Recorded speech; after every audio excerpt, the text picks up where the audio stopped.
I thought I'd start section 2 with the map. You see this map all over the facility. You see it in the group rooms. You see it in the therapist's offices. And what I want you to look at is that we talked about the sympathetic nervous system, the fight or flight process. So as you experience either real threat or perceived threat, meaning depending on what you're talking about, if we're talking to you about you're only as sick as your secrets and you need to talk about the things that you did, the mistakes that were made, so that you can forgive yourself for those things, that the more we push people to do that, or the more people resist doing that, therapy can sometimes create increased threat. And so the more threat someone experiences, the greater your sympathetic nervous system activates. And so the more threat you experience, you move from being relaxed to being stressed. And then if it continues to be threatening, you go from stressed to strongly stressed. And so let's look at what strongly stressed symptoms would look like. Highly anxious, annoyed, angry, panic symptoms, intense physical tension, a strong fight or flight response. And what we've found is that many of our clients come in believing that they're very relaxed, but that they have their energy. And these marbles are just little pockets of energy. There's clearly no marble. They are there in what Peter Levine called tractor states, in that when we have high stress events that don't get resolved or traumas that we don't heal, that the energy that was activated to try to get us out of harm's way gets stuck in our nervous system, so that the next time we experience a stress or a threat, there's all this additional energy there to make it more uncomfortable, more threatening than it actually may be. And so when the marble to pain that the person learns. And so the first phase of any kind of drug or alcohol or process addiction practice is to learn the mood swing. How much makes me feel good, how much makes me feel bad, and that most social drinkers, all social drinkers, all social users figure this out and don't spend very much time back here. They may go to a wedding or something and get really intoxicated, but as long as there's no DUIs and no major consequences, then they stay in this first phase. So before I go to the next slide, I would ask you to think about how many of you, the first time you ever took a drink with friends, realized that your life had changed in some way, that for the first time you felt normal. And I hear this all the time from our guys, that they talk about the first time they used, and it doesn't have to be alcohol, it could be anything, that one of our clients said, I realized how normal people felt when I drank the first time. I felt happy. I felt like I was having fun, those kinds of things. And so if you look at the next slide, or a traumatic event, like a car accident or something along that line, there's no amount of fight or flight that's going to get you out of that if you can't get the car out of the way. And so at the moment that the brain begins to recognize powerlessness, meaning there's nothing I can do to make this stop, that the sympathetic nervous system, fight or flight, begins to turn off. It gets overwhelmed, and it activates a second nervous system called the parasympathetic nervous system, which is a freeze nervous system. The other term that we're using now is called a fawn response. And where freeze is, I'm shutting everything down. A fawn response is where I am so anxious and I have so little faith in my ability to get people to do what I need them to do, that I just need to go along and say yes to everything and acquiesce. Don't worry about my needs. I need to be safe. And we experience significant lack of self-esteem and things like that. When you're in group or you're in a session and you find that you're going from being slightly anxious to highly anxious by what you're talking about, that doesn't mean that it's a bad thing. It means that it may be something that really is threatening to you. It might be threatening to your self-esteem. It might be threatening to the image that you have of yourself, to have to come to terms with some of the things that you did, said, things like that. Those should be, rather than things to fight and flight, those should be things that you can begin to talk to your therapist about. I'm finding myself to be really dysregulated. So dysregulated is all this area up in here. With developmental and post-traumatic stress disorder, this marble is right here. And it doesn't take much threat or much impetus or much conflict to go from what feels like completely normal to being overwhelmed very quickly. And so for those of you who get angry easily, they will actually go either here and start a big argument to back everybody up, or they'll just jump over to here and just dissociate and make it look like everything's fine, but that they're not feeling the threat anymore. Unfortunately, it's right about here where the brain, the prefrontal cortex, begins to shut off. And so if you're sober and everything you've learned at the Foundry is new and hasn't really been formed into long-term memory, if you get highly anxious, there's a pretty good chance you're not going to remember to do the things that you've learned to do. So it's all tied in to the trauma process. So what do the symptoms... So there's an area of study these days that are called adverse childhood events, or ACEs. I'm sure you've seen discussion of that at the Foundry. And the original study was done in the late 80s, and it was done in San Diego, California. And they studied 17,000 young adults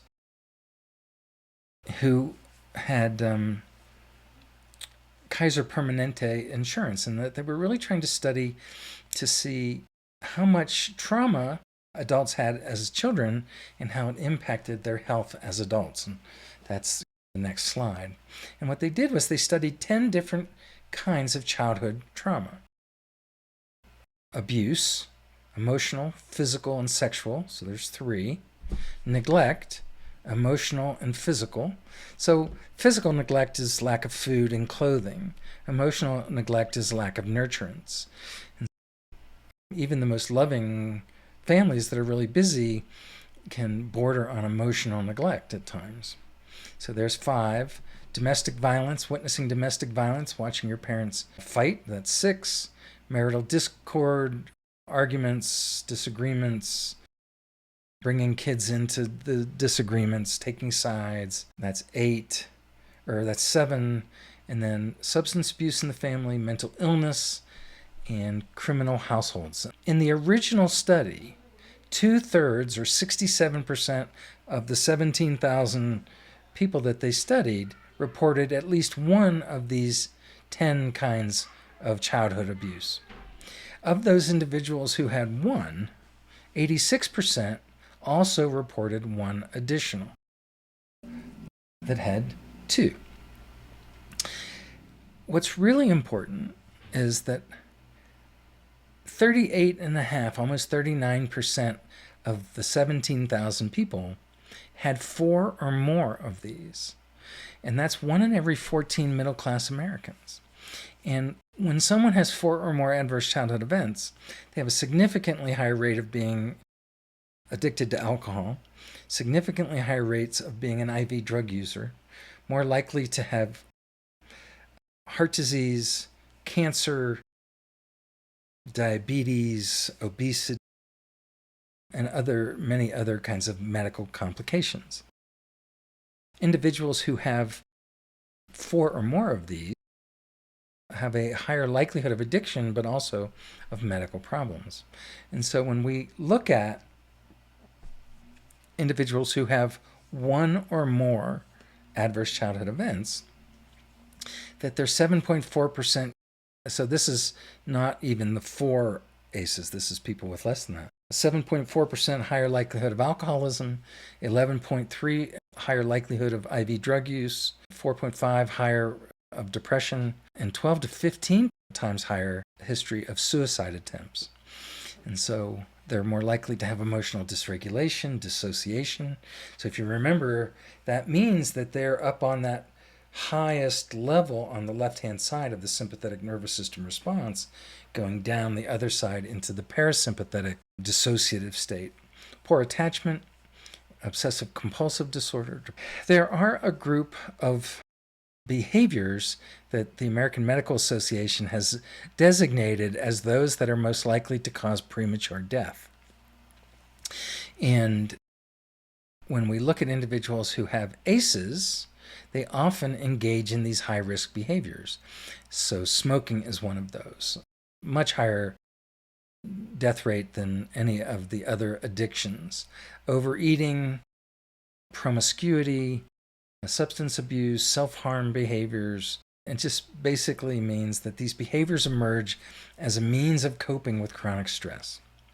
Heart disease, stroke, liver disease, lung cancer, COPD, which is a respiratory and heart-related ailment, rheumatoid arthritis, sex with high numbers of individuals, unwanted pregnancies, sexually transmitted diseases, hepatitis, diabetes, cirrhosis.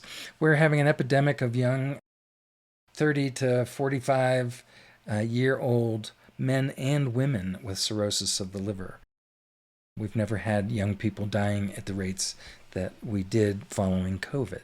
So we always want to look back and say, were there those childhood events? Is there a developmental trauma that's underlying so much of what you're dealing with on a regular basis?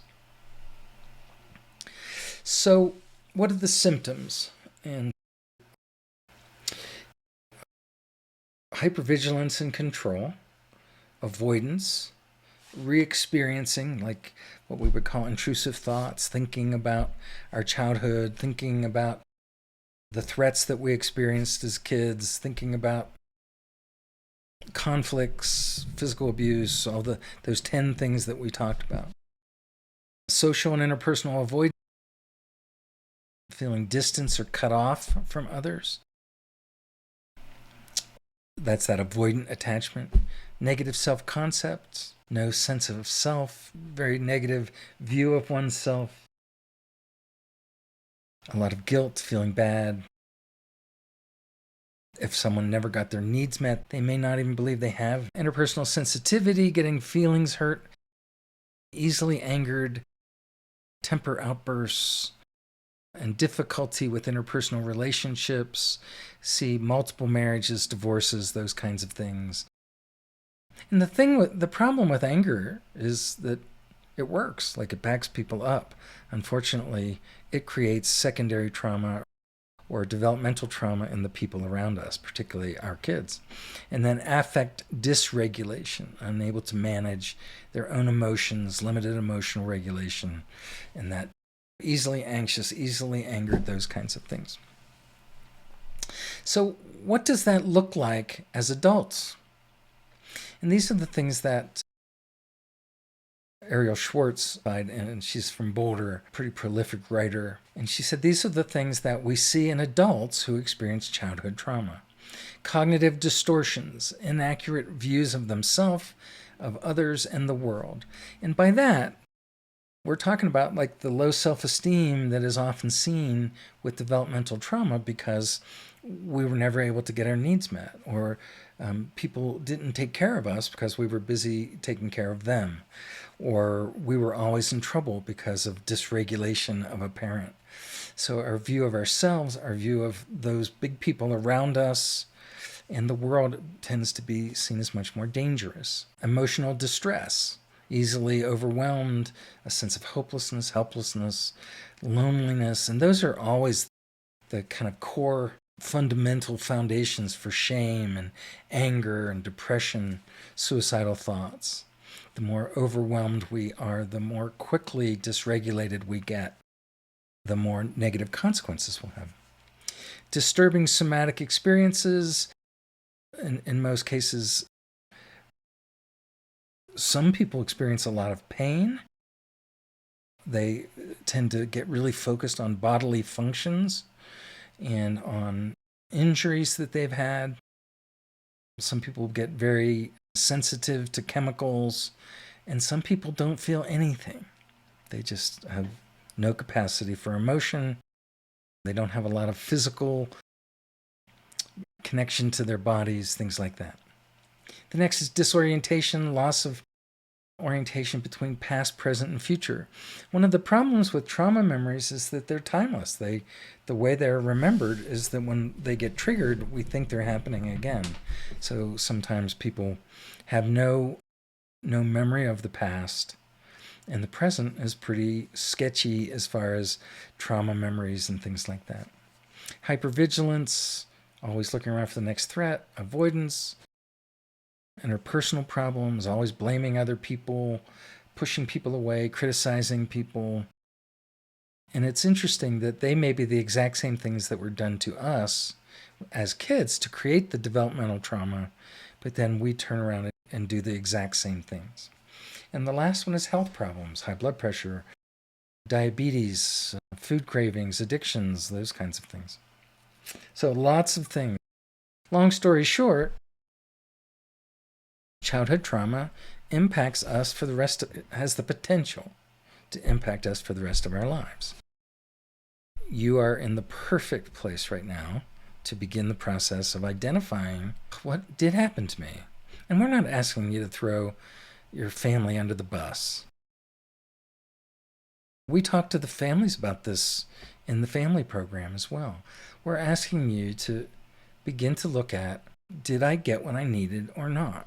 Were the people in my life able to give me what I needed?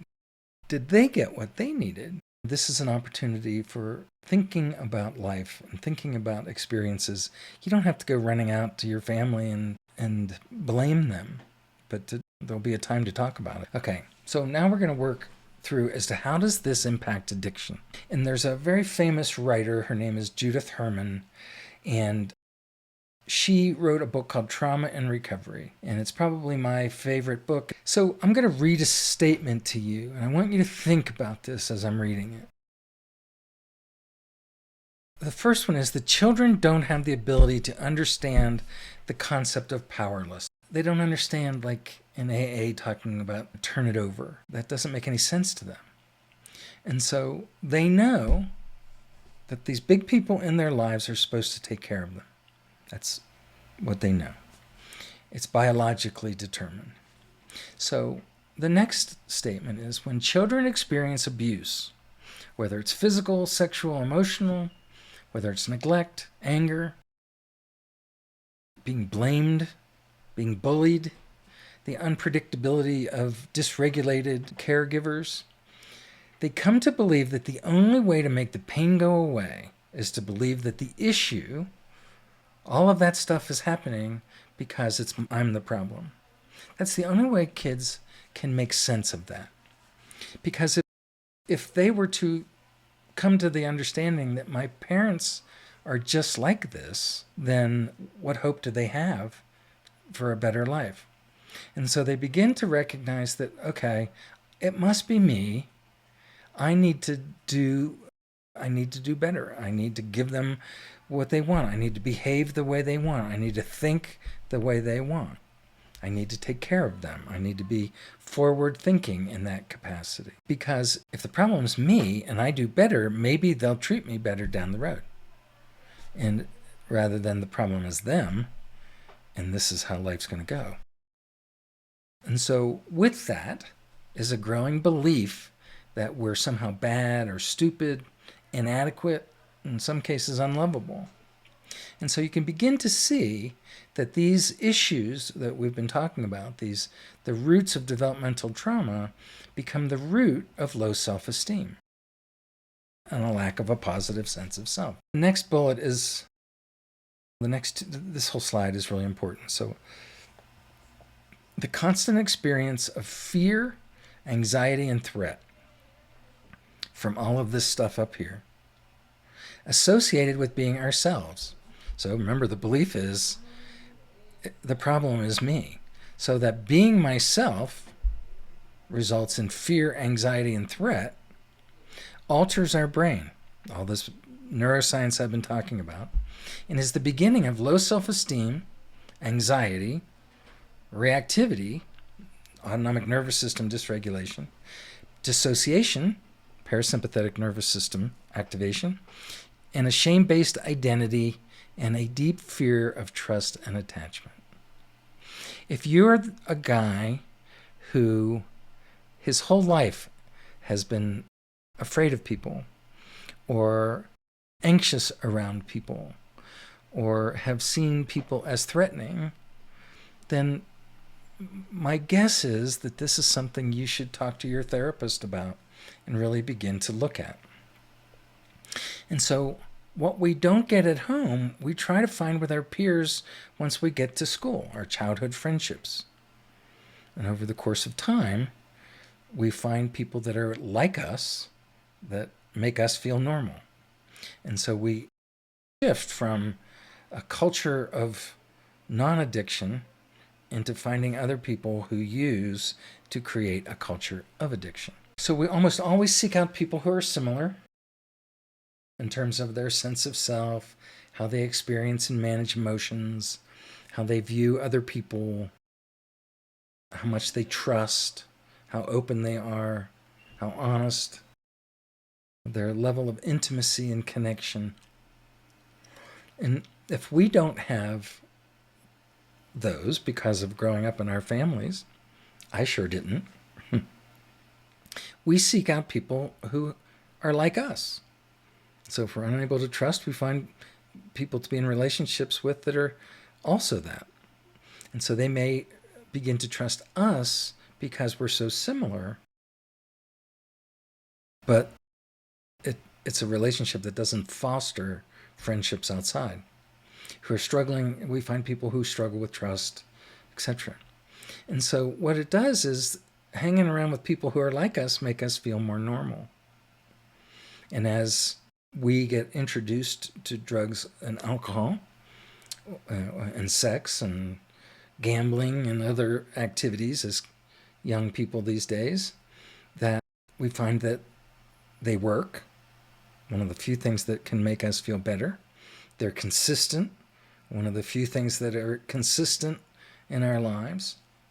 And we find that if a little works great, a lot's going to work really great. And so we begin to fall away from our childhood friends who don't want to take that path and start being more associated with people who do want to take it. And I just talked about those. In the beginning, alcohol and drugs work. And over time, we learn to manage our emotions through the use of alcohol and drugs, through an evolving relationship with our friends, etc. Why do people who have developmental trauma and post-traumatic stress disorder become addicted in really high rates, at really high rates? Some of it is that epigenetic process that we talked about earlier, but some of it is self-medication. And this is, so when you think about people who begin to use alcohol and drugs, and I hate the word normal, but normal in this context means that the person has the ability to feel euphoria, to feel good, but they also have the capacity to feel pain and to deal with that appropriately. And so we have a mood swing from feeling good to feeling bad. And so when someone learns to begin to drink or use drugs, in most cases, they use a little bit and start to feel better. And then when they're done using, they return back to normal. They don't have consequences. They didn't get arrested. They didn't get into any kind of significant trouble. This is supposed to be back here. so that they realize that if I drink or use this much, then I usually come back to feeling fine the next day.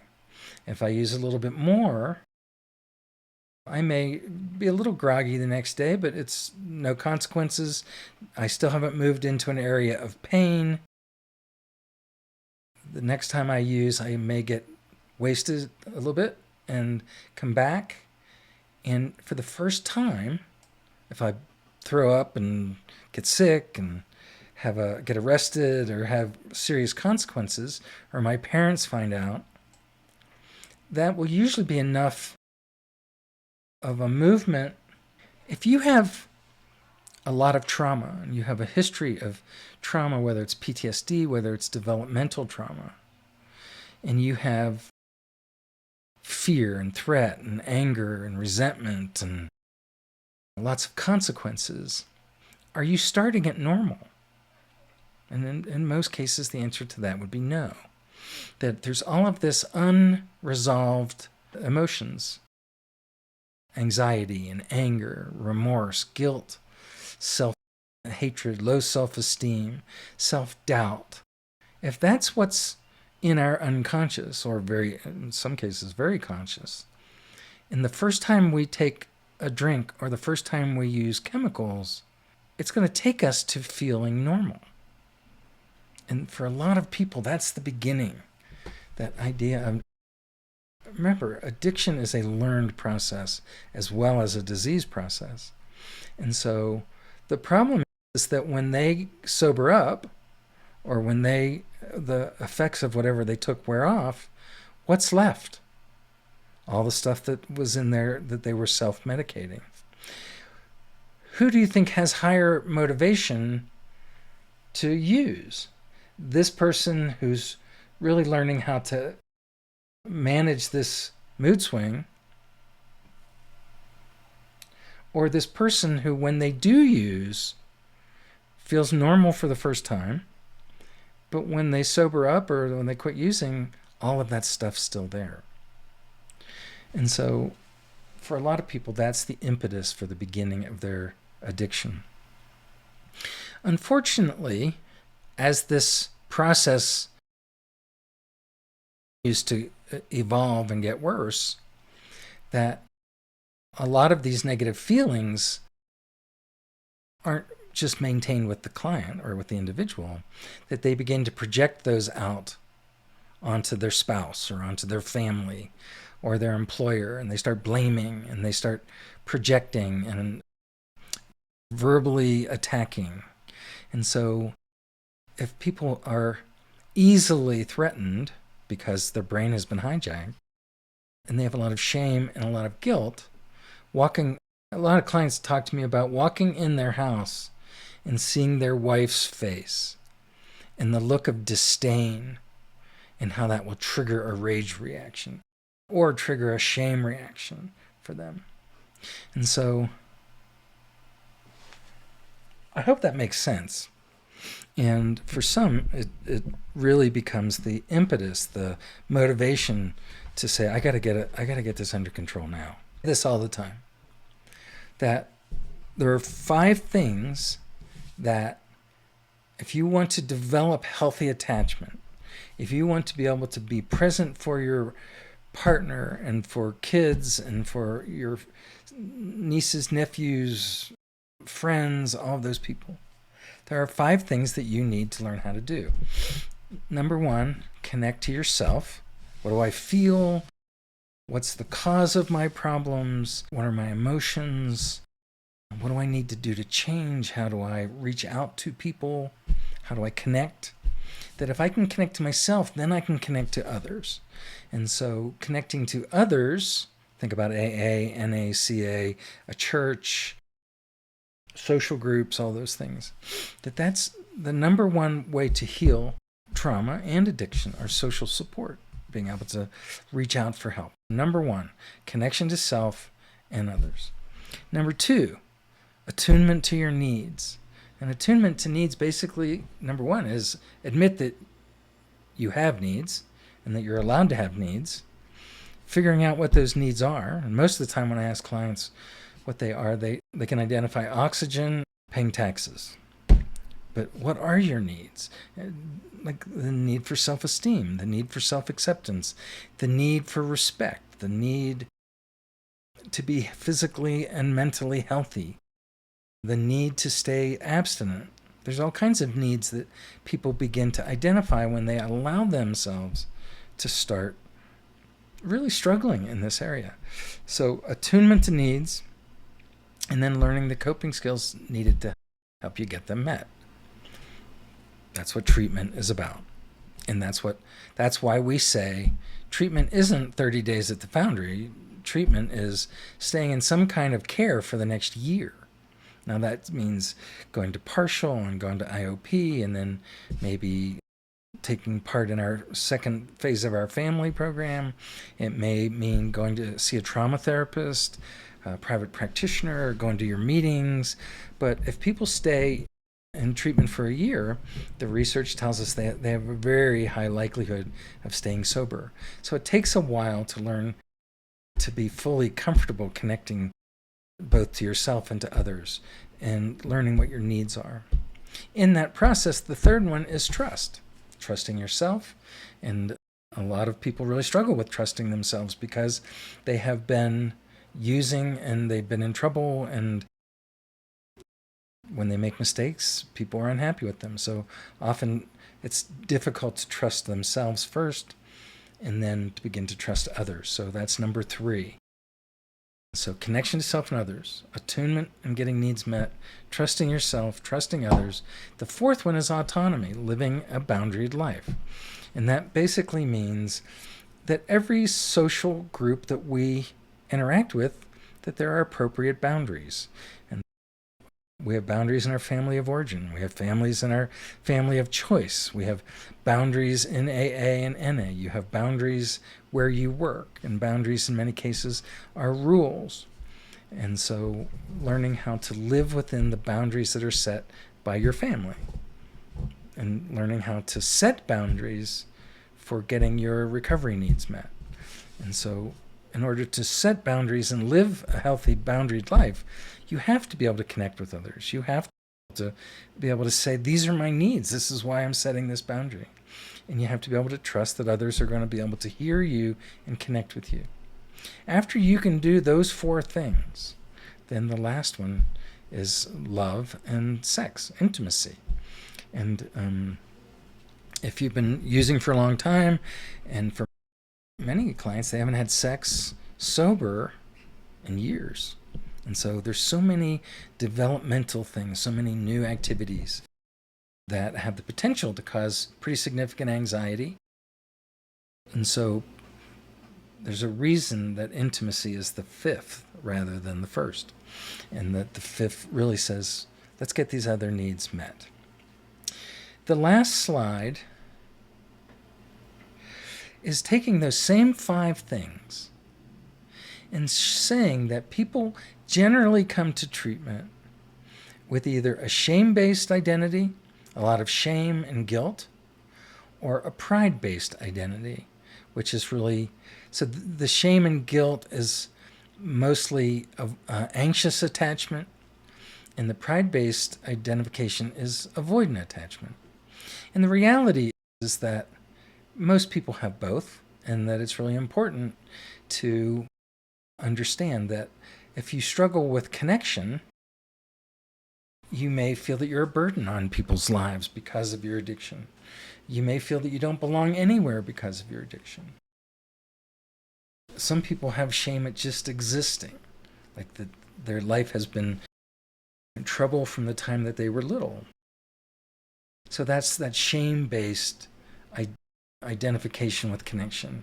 Pride-based is, I love being a loner. I don't need people. I don't need anyone. I'm not emotional. There's nothing you can do that's going to make me care any more than I currently do. And both of these are going to prevent you from dealing with the real issues that you've struggled with in terms of connection. In the same way with needs and trusts, etc.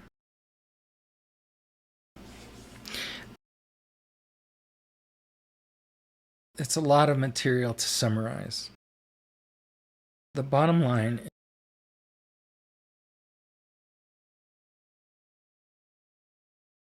you have to self-reflect and not feel like you're blaming, but begin to look at, what did I get and what did I not get in my life? And have you spent a life of avoiding people or being in very small cliques of people that were very much like you? And to begin to say, how will we will say to you, how can you stay sober in that same environment? And you may say, I don't need all these people. I can go back to that bar and talk to those same people. They're my friends.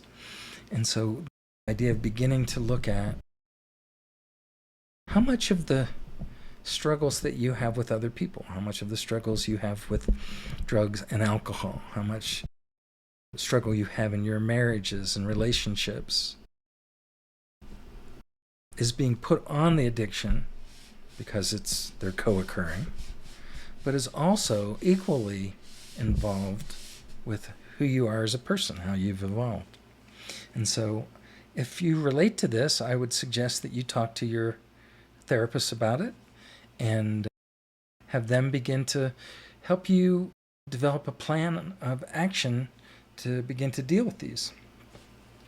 And I will hopefully be back at the ranch next week. And if I am, and you see me and you have questions, I'm happy to answer them. So thanks for paying attention. I hope you have a good rest of your day.